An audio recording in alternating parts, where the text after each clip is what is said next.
Hello everyone, welcome to wife education. Wife education की इस video में आज हम एक नई सीरीज़ स्टार्ट करेंगे यूपीएससी ईपीएफओ के enforcement officer, accounts officer and APFC exams के लिए फ्री मॉक टेस्ट सीरीज़। ये इस सीरीज़ का सेट नंबर 1 रहेगा, जिसमें हम 20 मोस्ट इम्पोर्टेंट क्वेश्चंस डिस्कस करेंगे डिटेल में, जिसमें आपको जनरल अवेयरनेस के क्वेश्चंस, इंग्लिश के क्वेश्चंस, क्वांटिटेटिव एप्टीट्यूड के क्वेश्चंस एंड 2 से 3 क्वेश्चन आपको अकाउंटिंग प्रिंसिपल से भी देखने को मिलेंगे इन 20 क्वेश्चंस में से। ठीक है, इसमें हर एक मॉक टेस्ट का जो टारगेट होगा वो होगा 75% अंक प्राप्त करने का, यानी 20 में से आपने कम से कम 15 जो मार्क्स हैं वो सही अटैम्प्ट करने हैं। 15 क्वेश्चंस बिल्कुल सही अटैम्प्ट करने हैं इन 20 क्वेश्चंस में से। ठीक है, ये है सेट नंबर 1 जो कि मैं आप तक लेके आ रहा हूं। मेरा नाम है Mohit Garg. So let's start the video. इसी तरह के काफ़ी सारे सेट्स हम कवर करेंगे आपके लिए। ठीक है, सबसे पहला क्वेश्चन देखिए, हु कंपोज्ड तबाकत ई नासिरी इन दिल्ली सल्तनत पीरियड, यानी जो दिल्ली सल्तनत जो पीरियड था इसमें तबाकत ई नासिरी जो है इसको किसके द्वारा कंपोज किया गया था। ऑप्शन आप यहाँ पे देख सकते हो, हसन निज़ामी, अमर खुसरो, मिनहाज उ सिराज या फिर जियाउद्दीन बर्रानी। तबाकत ई नासिरी जो है दिल्ली सल्तनत पीरियड के दौरान इसको कंपोज किया गया था मिनहाज उस सिराज के द्वारा। इस क्वेश्चन का जो सही उत्तर है हमारा वो है थर्ड ऑप्शन, मिनहाज उस सिराज। इसके अलावा आप ये भी याद रखिए, ये जो क्वेश्चन है ये हमें पूछा गया है मेडिवल इंडिया से। ठीक है, मेडिवल इंडिया से आपसे पूछा जा सकता है जो पहले मुस्लिम इन्वेडर थे उनका नाम बताइए। सबसे जो पहले मुस्लिम इन्वेडर थे इंडिया में उनका नाम क्या है? उनका नाम है मोहम्मद बिन कासिम। मोहम्मद बिन कासिम। ठीक है, ये आपसे क्वेश्चन पूछा जा सकता है। इसके बाद अगर पूछा जाए सेकंड जो मुस्लिम इन्वेडर थे उनका नाम बताइए, तो आपने मार्क करना है मोहम्मद गजनी। ठीक है, मोहम्मद गजनी, जिसके द्वारा इंडिया में इन्वेड किया गया था इंडिया को लूटने के लिए 17 बार, यानी टोटल 17 बार इंडिया में इसके द्वारा इन्वेड किया गया था इस मोहम्मद गजनी के द्वारा। ये भी आपने याद रखना है। इसके अलावा आप ये भी याद रखिए, जो दिल्ली सल्तनत का जो पीरियड था इसका जो टाइम पीरियड था वो 1206 से स्टार्ट होता है, और सबसे जो पहली जो डायनेस्टी थी उसका नाम क्या था? उसका नाम था स्लेव डायनेस्टी। स्लेव डायनेस्टी, जो स्लेव डायनेस्टी है ये स्टार्ट हुई थी 1206 में, और 1206 से लेके 1290 तक ये जो डायनेस्टी है वो रूल करती है दिल्ली पे। ठीक है, और इसके जो फाउंडर थे स्लेव डायनेस्टी के उनका नाम है कुतुबुद्दीन ऐबक। कुतुबुद्दीन ऐबक। ठीक है, जो कुतुबुद्दीन ऐबक हैं इनको लख बख्श कहा जाता था। ठीक है, लख बख्श। हमें पूछा जा सकता है किसको ये टाइटल मिला हुआ है मेडिवल इंडिया में, तो आपने याद रखना है कुतुबुद्दीन ऐबक को कहा जाता है लख बख्श। ये सारे जो पॉइंट हैं आपने नोट करने हैं। इसका जो सही उत्तर है हमारा वो है third option. Identify the correct statement, यानी 4 स्टेटमेंट्स हमें दी गई हैं, रजिस्टेंस के रिगार्डिंग हमें स्टेटमेंट्स दी गई हैं। ठीक है, हमें पूछा गया है कौन सी स्टेटमेंट बिल्कुल सही दी गई है, करेक्ट स्टेटमेंट फाइंड करनी है। ऑप्शन यहाँ पे देख सकते हो, first, second, third and fourth. इस क्वेश्चन का जो सही उत्तर है हमारा वो है resistance of wire depends on the length and cross section of the wire, यानी जो रेजिस्टेंस है ये किस पे डिपेंड करती है? ये जो वायर की जो रेजिस्टेंस होती है ये डिपेंड करती है लेंथ के ऊपर and cross section of the wire, यानी जो cross section and length in दोनों पे जो है वो डिपेंड करती है वायर की रेजिस्टेंस। इसलिए हमारा जो आंसर बनेगा इस क्वेश्चन का वो बनेगा third option. Which scientist suggested that the magnet must also exert an equal and opposite force on the current carrying conductor, यानी कौन से साइंटिस्ट थे जिनके द्वारा सुजेस्ट किया गया था magnet must also exert an equal and opposite force. ठीक है, on the current carrying conductor, यानी करंट कैरिंग कंडक्टर के ऊपर जो मैग्नेट है इसके द्वारा इक्वल एंड ऑपोजिट फोर्स जो है वो किसके द्वारा सुजेस्ट किया गया था, किस साइंटिस्ट के द्वारा पहली बार। ठीक है, ऑप्शन यहाँ पे आप देख सकते हो, first, second, third and fourth. इस क्वेश्चन का जो सही उत्तर है हमारा दिए गए 4 ऑप्शन में से वो सही जो है हमारा वो है Andre Marie Ampere. Andre Marie Ampere के द्वारा जे सजेशन दिया गया था, इस साइंटिस्ट का नाम है एंड्रे मैरी एम्पियर। इस क्वेश्चन का जो सही उत्तर है हमारा वो है second option. In which year was the estimates committee constituted for the first time in India, यानी जो एस्टिमेट कमेटी है, ठीक है, इसको पहली बार इंडिया में कब सेटअप किया गया था, किस ईयर में सेटअप किया गया था? 1948, 1950, 1947 या फिर 1949? जो एस्टिमेट्स कमेटी है इसको पहली बार इंडिया में सेटअप किया गया था 1950 में। इस क्वेश्चन का जो सही उत्तर है हमारा वो है सेकंड ऑप्शन 1950। इसके अलावा आप ये भी याद रखिए जो एस्टिमेट्स कमेटी है इसमें टोटल जो मेंबर होते हैं वो होते हैं 30 मेंबर्स, ठीक है। ये जो 30 मेंबर्स हैं ये होते हैं लोकसभा में, ठीक है, यानी इसके जो सभी के जो मेंबर होते हैं इस एस्टिमेट्स कमेटी के वो होते हैं लोकसभा से। टोटल जो स्ट्रेंथ होती है वो होती है 30 मेंबर्स की, ठीक है। और अगर पूछा जाए जो करंट टाइम में इसके जो प्रेसिडेंट हैं यानी चेयरमैन है इसके इस एस्टिमेट्स कमेटी के, उनका नाम अगर आपसे पूछा जाए तो आप मार्क कर सकते हो गिरीश बापट, ठीक है, गिरीश बापट ये इनका नाम है, ठीक है। ये करंट टाइम चेयरमैन है इस एस्टिमेट्स कमेटी के।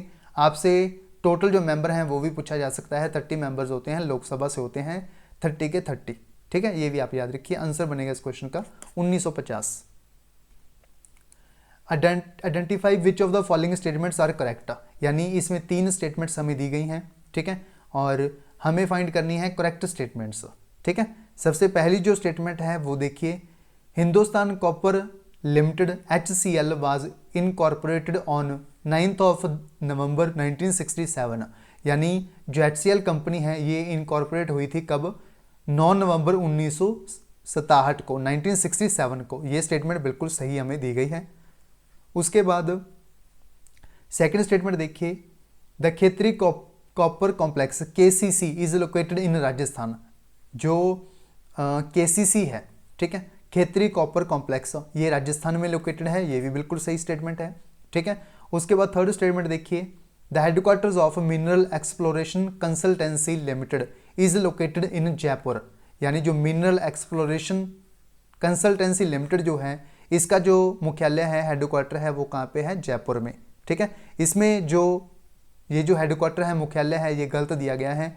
मिनरल एक्सप्लोरेशन कंसल्टेंसी लिमिटेड जो है इसका जो मुख्यालय है वो है महाराष्ट्र में, नागपुर में, ठीक है, नागपुर महाराष्ट्र में। यानी पहली जो दोनों स्टेटमेंट्स है ये बिल्कुल सही हैं, बट जो तीसरी स्टेटमेंट दी गई है ये गलत यहाँ पे दी गई है, क्योंकि इसका जो हेडक्वार्टर है वो नागपुर में है, ना कि जयपुर में। इसीलिए हमारा जो आंसर बनेगा इस क्वेश्चन का वो बनेगा फर्स्ट ऑप्शन, यानी पहली दोनों स्टेटमेंट्स बिल्कुल सही हैं और तीसरी जो है इसका हेडक्वार्टर गलत यहाँ पे दिया गया है, इसीलिए आंसर बनेगा हमारा first option. First and second only are correct. Which part of the constitution of India consists of the idea of a welfare state, यानी कौन सा पार्ट है कॉन्स्टिट्यूशन का, इंडिया का जो कॉन्स्टिट्यूशन है, संविधान है, इसका कौन सा पार्ट है जो वेलफेयर स्टेट के बारे में हमें बताता है, ठीक है। ऑप्शन यहाँ पे आप देख सकते हो, DPSP, fundamental duties, fundamental rights या फिर प्रीएम्बल। ये हमें बताता है कौन सा पार्ट कॉन्स्टिट्यूशन का, ये पार्ट है DPSP, directive principles of state policy, ठीक है। अगर पूछा जाए आपसे ये हमने कहाँ से बोरो किए हैं तो आपने याद रखना है इंडिया के द्वारा DPSP यानी directive principles of state policy को बोरो किया गया है आयरलैंड कॉन्स्टिट्यूशन से, आयरिश कॉन्स्टिट्यूशन से, ठीक है। और अगर पूछा जाए कि आयरलैंड के द्वारा कहाँ से बोरो किया गया था तो आंसर हो जाएगा स्पेन, ठीक है। और आपने ये भी याद रखना है इसके जो आर्टिकल हैं वो है 36 से लेकर 51 तक का, ठीक है, 36 से लेकर 51 तक का, ठीक है। इसका आंसर बनेगा हमारा DPSP, directive principles of state policy. Which of the following is constituted under article 280 of the constitution of India, यानी इनमें से कौन सा पार्ट है जो आर्टिकल 280 के अधीन आता है, अंडर आता है, ठीक है। कॉन्स्टिट्यूशन ऑफ इंडिया का जो आर्टिकल 280 है ये किस चीज़ से रिलेटेड है? एडवोकेट जनरल से, सेंट्रल विजिलेंस कमीशन से, फाइनेंस कमीशन से या फिर नेशनल कमीशन फॉर वुमेन से? आर्टिकल 280 जो है ये रिलेटेड है किससे? फाइनेंस कमीशन से, इसीलिए आंसर बनेगा हमारा इस क्वेश्चन का थर्ड ऑप्शन, फाइनेंस कमीशन। अगर पूछा जाए कि प्रेजेंट टाइम पे जो करंट जो फाइनेंस कमीशन इंडिया में चल रहा है वो कौन सा है, उसका आंसर होगा 15th फाइनेंस कमीशन। और अगर इसके चेयरमैन पूछा जाए तो आपने मार्क करना है NK सिंह, नंद किशोर सिंह। ठीक है, अगर पूछा जाए 2020 तक यानी 14th जो फाइनेंस कमीशन था 2020 तक, इसके चेयरमैन कौन थे, तो आपका आंसर हो जाएगा YV रेड्डी, YV रेड्डी। उसके बाद जो 15वें जो फाइनेंस कमीशन के चेयरमैन है उनका नाम है नंद किशोर सिंह, नंद किशोर सिंह, NK सिंह। इसका आंसर बनेगा हमारा finance commission. In India which of the following statements is true about the national investment fund, यानी जो नेशनल इन्वेस्टमेंट फंड जो है इसके रिगार्डिंग हमें स्टेटमेंट्स दी गई हैं और हमें पूछा गया है इसके रिगार्डिंग कौन सी स्टेटमेंट सही है। ठीक है, सबसे पहली स्टेटमेंट देखिए, statement 1, it was created in 2005, यानी नेशनल इन्वेस्टमेंट फंड जो है इसको क्रिएट किया गया था, बनाया गया था 2005 में, ये बिल्कुल सही स्टेटमेंट दी गई है। उसके बाद देखिए 75% of its annual income was to be used for schemes promoting health, education and employment, यानी जो 75% जो इसकी जो इनकम है वो यूज़ की जाती है स्कीम्स के लिए, प्रमोट करने के लिए हेल्थ, एजुकेशन एंड एम्प्लॉयमेंट। ठीक है, ये भी बिल्कुल सही स्टेटमेंट है। इट वाज डिसॉल्व्ड इन 2018, इसको डिसॉल्व कर दिया गया था 2018 में, ये गलत है, इसको डिसॉल्व किया गया था 2020 में। ठीक है, पहली दोनों स्टेटमेंट जो हैं बिल्कुल सही हैं, बट जो तीसरी स्टेटमेंट है ये यहाँ पे गलत दी गई है, इसलिए आंसर बनेगा इस क्वेश्चन का हमारा only first and second statements are correct, answer बनेगा फोर्थ ऑप्शन। इसका आंसर बनेगा हमारा fourth option, only statement 1 and 2 are correct. Bhimbetka, a noted site of the Paleolithic period, is located in which state of India? Bhimbetka जो है ये site है, noted site, palaeolithic period के दौरान की ये जो साइट है ये इंडिया की कौन सी स्टेट में लोकेटेड है? बिहार में, यूपी में, राजस्थान में या फिर मध्य प्रदेश में? ये लोकेटेड है मध्य प्रदेश में, इसीलिए आंसर बनेगा इस क्वेश्चन का हमारा fourth option, Madhya Pradesh. The act that is also known as Morley Minto reforms is, यानी कौन सा एक्ट है जिसको मॉर्ले मिंटो रिफॉर्म्स के नाम से भी जाना जाता है? Government of India act 1935, Indian council act 1909, Rowlatt act 1919, government of India act 1912। Morley Minto reforms जो है किस एक्ट को कहा जाता है, ये कौन सा एक्ट है? इसका नाम है इंडियन काउंसिल एक्ट 1909। इसका आंसर बनेगा हमारा second option, Indian council act 1909। ये जो एक्ट आया था इसमें जो सेंट्रल लेजिस्लेटिव काउंसिल जो थी, सेंट्रल लेजिस्लेटिव काउंसिल जो थी इसमें 16 मेंबर थे, इसको बढ़ा के 60 कर दिया गया था। ठीक है, यानी जो इंडियन काउंसिल एक्ट है जिसको मॉर्ले मिंटो रिफॉर्म्स के नाम से भी जाना जाता है, इसमें सेंट्रल लेजिस्लेटिव काउंसिल के जो मेंबर थे 16 से बढ़ा के 60 कर दिए गए थे। ठीक है, और जो गवर्नर जनरल की जो एग्जीक्यूटिव काउंसिल थी, ठीक है, गवर्नर जनरल की जो एग्जीक्यूटिव जो काउंसिल थी, ठीक है, इसमें एक भारतीय को जगह मिली थी जिनका नाम था Lord SP Sinha, Lord SP Sinha. ये दूसरे भारतीय थे, ठीक है, जिनको लॉ मेंबर के तौर पे ऐड किया गया था इस एक्ट के दौरान। ठीक है, ये दूसरे भारतीय थे जिनको ऐड किया गया था सेंट्रल लेजिस्लेटिव जो काउंसिल थी, यानी जो गवर्नर जनरल की जो एग्जीक्यूटिव काउंसिल थी उसमें दूसरे भारतीय थे लॉर्ड एसपी सिन्हा, सत्येंद्र प्रसाद सिन्हा, जिनको ऐड किया गया था। अगर पूछा जाए पहले कौन थे, उनका नाम था दादा भाई नारोजी, दादा भाई नारोजी। ये पहले भारतीय थे जिनको गवर्नर जनरल की जो एग्जीक्यूटिव काउंसिल है उसमें जगह मिली थी। दूसरे भारतीय थे लॉर्ड एसपी सिन्हा, ये लॉ मेंबर के तौर पे ऐड किए गए थे इस एक्ट के दौरान। आंसर बनेगा Indian council act 1909। In which year did Albert Einstein predict a new state of matter, the Bose Einstein condensate based on a quantum formulation by the Indian physicist Satyendra Nath Bose. यानी हमें पूछा गया है कौन से ईयर में जो एल्बर्ट आइंस्टीन थे इनके द्वारा प्रेडिक्ट किया गया था अ new state of matter, the Bose Einstein condensate based on quantum formulation. ठीक है, जो बेस्ड था सत्येंद्र नाथ बोस के इंडियन फिजिस्ट के ऊपर। ठीक है, हमें पूछा गया है इनके द्वारा किस ईयर में प्रेडिक्ट किया गया था, 1935 में, 1924 में, 1930 में या फिर 1919 में। ये प्रेडिक्ट किया गया था 1924 में। आंसर बनेगा इस क्वेश्चन का हमारा second option 1924। What was India's rank in the Asia Pacific personalised health index released by Economist intelligence unit in January 2021। ठीक है, यानी Asia Pacific personalised health index जो रिलीज किया गया था EIU के द्वारा, यानी इकोनॉमिस्ट इंटेलिजेंस यूनिट के द्वारा जनवरी 2021 में। इसमें जो भारत की जो रैंक थी वो कितनी थी, 10th, 9th, 11th या फिर 12th। इसमें जो भारत की रैंक थी वो थी 10वीं 10th, इसीलिए आंसर है इस क्वेश्चन का हमारा फर्स्ट ऑप्शन 10th। उसके बाद 2-3 क्वेश्चन मैथ एंड रीजनिंग के देखते हैं। ठीक है, सबसे पहला क्वेश्चन है मैथ का। A bike is sold for 87,500 by allowing a discount of 44% on the market price. यानी एक जो बाइक है इसको सेल किया गया 87,500 रुपीज़ में। ठीक है, जो मार्केट प्राइस था इसमें 44% का डिस्काउंट दिया गया था। हमें पूछा गया है जो मार्केट प्राइस है इस बाइक का वो क्या है। ठीक है, सबसे पहले हम अज्यूम कर सकते हैं कि जो मार्केट प्राइस है वो कितना है, 100 रुपीज़। ठीक है, और इस पे डिस्काउंट दिया गया कितना, 44% का। इसमें जो डिस्काउंट दिया गया वो दिया गया 44% का, यानी 100 में से 44% कितना हो गया, 44, और इसमें से ये माइनस कीजिए तो आपको वैल्यू मिलेगी 56। यानी जो सेलिंग प्राइस है वो कितनी वैल्यू है, 56 के बराबर है। बट एक्चुअल में जो ये वैल्यू जो है वो कितनी है, 87,500। ठीक है, यानी जो 56 वैल्यू है, ठीक है, ये किसके इक्वेट है, 87,500 के, 87,500 के। ठीक है, कितने के साथ मल्टीप्लाई करें कि 87,500 बन जाए, ये 56 जो वैल्यू है इसको मल्टीप्लाई करना पड़ेगा आपको 1562.5 से। ठीक है, और हमें क्या पूछा गया है, हमें पूछा गया है मार्केट प्राइस। मार्केट प्राइस हमने माना है 100। ठीक है, 100 को मल्टीप्लाई कर देंगे 1562.5 से।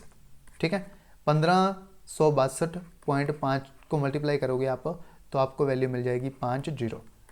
ठीक है, ये मिल जाएगी आपको वैल्यू, यानी जो मार्केट प्राइस है वो कितना है, 1,56,250 रुपये।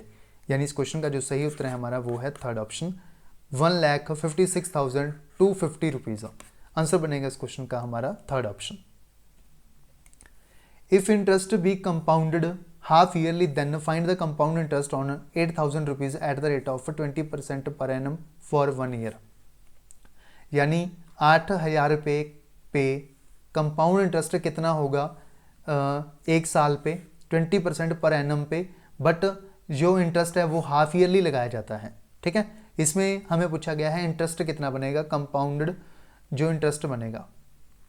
इसके लिए आप एक ट्रिक यूज़ कर सकते हो 2-1, यानी जब बात की गई है एक साल की, तो अगर हाफ ईयरली हमने फाइंड करना है तो एक साल में कितने बार हम यूज़ कर सकते हैं, यानी हाफ ईयरली कितने आएंगे, यानी 6 महीने के 2 जो हैं वो कवर होंगे एक साल में। ठीक है, इसीलिए हमने 2-1 का फॉर्मूला यूज़ कर लिया। अगर 3 साल के लिए हो 3-3-1। ठीक है, 4-6-4-1 ये हम यूज़ करते हैं 4 साल के लिए। ठीक है, ये 3 साल के लिए। ठीक है, हमें पूछा गया है कि 20% रेट ऑफ इंटरेस्ट लगता है एक साल पे। ठीक है, 8,000 रुपये पे कितना इंटरेस्ट बन जाएगा। ठीक है, रेट ऑफ इंटरेस्ट 20% है, 10% हो जाएगा क्योंकि हाफ ईयरली लगा रहे हैं हम। ठीक है, इसलिए रेट ऑफ इंटरेस्ट कितना बन जाएगा, 10%। ठीक है, और जो हमारे पास प्रिंसिपल सम है वो कितना है, 8,000 रुपये। 8,000 रुपये पे 10% करोगे तो आपको वैल्यू मिलेगी 800 रुपये। 800 पे 10% वैल्यू कितनी आ जाएगी, 80 रुपये। ठीक है, 8 दूनी 16, 1600 प्लस 80, यहाँ पे आपको जो वैल्यू मिल जाएगी वो कितनी मिल जाएगी, 1680 रुपये। यानी जो कंपाउंड इंटरेस्ट बनेगा वो कितना बनेगा, 1680 रुपये। यानी इस क्वेश्चन का जो सही उत्तर है हमारा वो है फोर्थ ऑप्शन, 1680 रुपये। उसके बाद नेक्स्ट क्वेश्चन देखिए 15 नंबर क्वेश्चन। 15 नंबर क्वेश्चन में पूछा गया है, यानी ब्लड रिलेशन से क्वेश्चन है। ठीक है, ए हैश, इसका जो मतलब है वो है A is the brother of B. इस तरह से सभी के मतलब दिए गए हैं, हमें सॉल्व करना है इस इक्वेशन को। उसके बाद पूछा गया है then how is N related to F. ठीक है, D at the rate N, D at the rate N का जो मतलब है वो क्या है, A is the daughter of B, यानी डी जो है डॉटर है किसकी, एन की। ठीक है। डी जो है ये डॉटर है किसकी, एन की, ठीक है। डी जो है ये डॉटर है किसकी, एन की। उसके बाद n@h, इसका भी यही मतलब हुआ, n जो है ये डॉटर है किसकी, h की, ठीक है।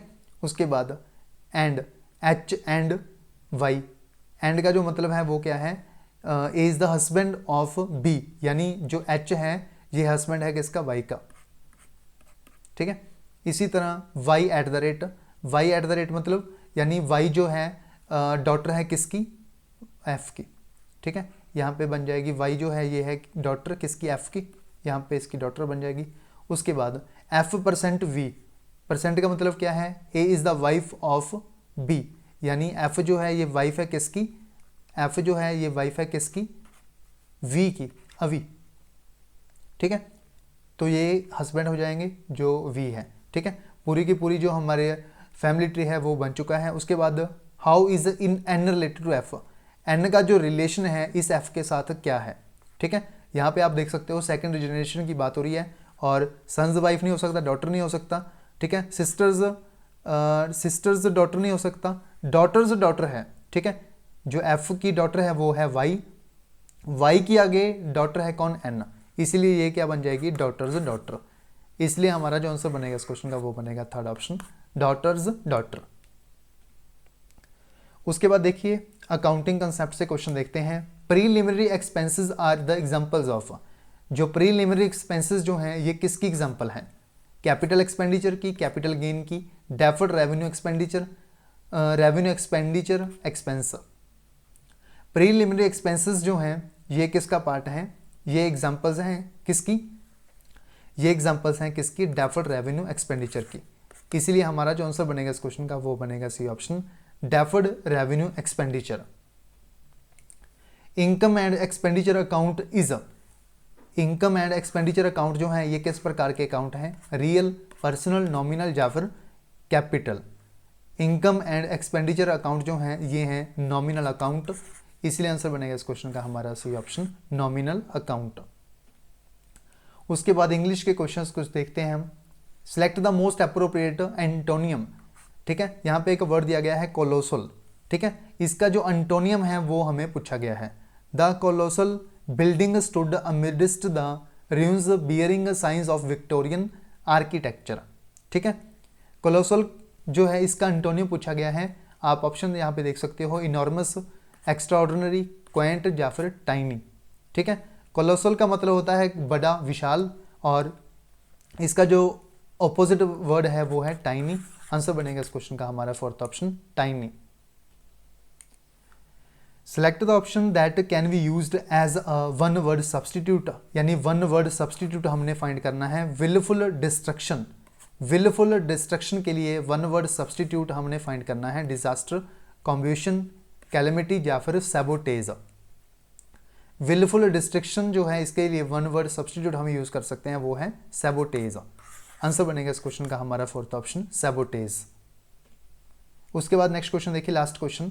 Select the most appropriate option to fill in the blank, ठीक है। इसमें मोस्ट अप्रोप्रिएट हमने ऑप्शन फिल करना है इस ब्लैंक में।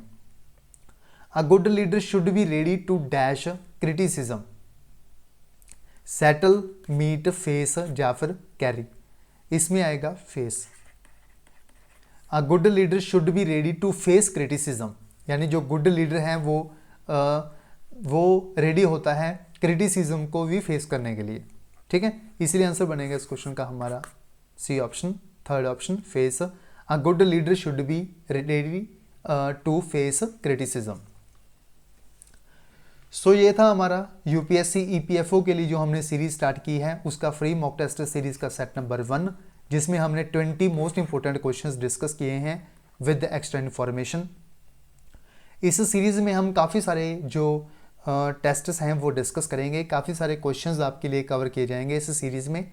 इस सीरीज़ को ज़्यादा से ज़्यादा आपने अपने फ्रेंड्स के साथ शेयर करना है, ताकि जो बच्चे यूपीएससी ईपीएफओ 2023 के एग्ज़ाम की तैयारी कर रहे हैं उनके पास इस सीरीज़ की रिकमेंडेशन पहुंच सके। अगर आप इस सीरीज़ की जो पीडीएफ्स हैं वो डाउनलोड करना चाहते हो तो आप हमारा टेलीग्राम चैनल जो है, जिसका नाम है वाईफाई एजुकेशन के नाम से, वो ज्वाइन कर सकते हो। वहाँ पे इस सीरीज़ में जितने भी क्वेश्चंस हम डिस्कस करते जाएंगे वहाँ पे आपको उनकी PDF मिलती जाएगी साथ साथ में, ठीक है। अगर आपको कोई भी डाउट हो किसी भी क्वेश्चन से रिलेटेड इन 2020 में से, तो आप कमेंट बॉक्स में कमेंट करके पूछ सकते हो, आपका डाउट जो होगा वो क्लियर कर दिया जाएगा, ठीक है। PDF आप हमारे टेलीग्राम चैनल से डाउनलोड कर सकते हो, ठीक है। इस मॉक टेस्ट नंबर 1 में बस इतना ही, मिलते हैं मॉक टेस्ट नंबर 2 में। ज़्यादा से ज़्यादा अपने फ्रेंड्स के साथ शेयर कीजिए इस सीरीज़ को और वीडियो को लाइक कीजिए। एंड अगर आपने अभी तक हमारा चैनल सब्सक्राइब नहीं किया वाईफाई एजुकेशन को, तो आप चैनल को सब्सक्राइब करके बेल आइकन को भी जरूर प्रेस करें, ठीक है। इस टेस्ट में बस इतना ही, मिलते हैं मॉक टेस्ट नंबर 2 में। So thank you so much.